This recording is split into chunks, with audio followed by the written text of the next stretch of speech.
ജീവിതത്തിൽ തനിക്ക് ഒരിക്കലും മറക്കാൻ കഴിയാത്ത ഒരു അനുഭവം തുറന്നു പറഞ്ഞിരിക്കുകയാണ് മലയാളികളുടെ പ്രിയ ഗായിക സുജാത മോഹൻ. ഭർത്താവ് മോഹൻ ചെന്നൈ അപ്പോളോ ആശുപത്രിയിൽ ജോലി ചെയ്യുന്ന സമയം സുജാതയും അമ്മയും കൂടി ചെന്നൈയിലെത്തി. ചെന്നൈ താമസത്തിനിടയിൽ സുജാത ഗർഭിണിയായി. എന്നാൽ അത് അബോർഷനായി. ആ സങ്കടകാലം പിന്നിട്ട് വീണ്ടും ഒരിക്കൽ കൂടി ഗർഭിണിയായെങ്കിലും അതും അബോർഷനായി.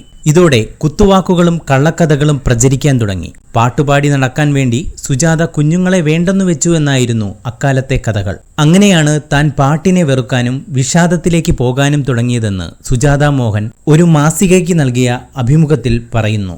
പക്ഷേ ദാസേട്ടൻ വിളിച്ചാൽ അദ്ദേഹത്തിന്റെ ട്രൂപ്പിനൊപ്പം ഗാനമേളയ്ക്ക് പോകാതിരിക്കാൻ പറ്റില്ല. ആ സമയത്താണ് സിലിഗുരിയിൽ ഒരു ഷോ വന്നത്. പോകുന്നതിനു മുമ്പ് ഡോക്ടറെ കണ്ടു.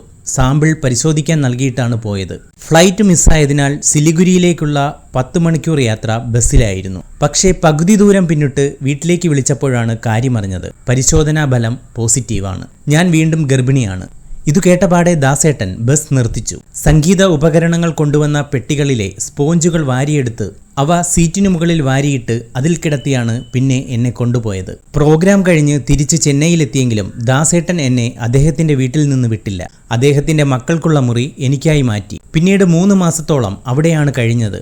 ആരോഗ്യ പ്രശ്നത്തെ തുടർന്ന് ആദ്യ 2 ഗർഭവും അലസിയതിനാൽ ശ്വേതയെ പ്രസവിക്കുന്നതുവരെ പൂർണ്ണമായ ബെഡ് റെസ്റ്റിലായിരുന്നു താനെന്ന് സുജാത മോഹൻ പറഞ്ഞു.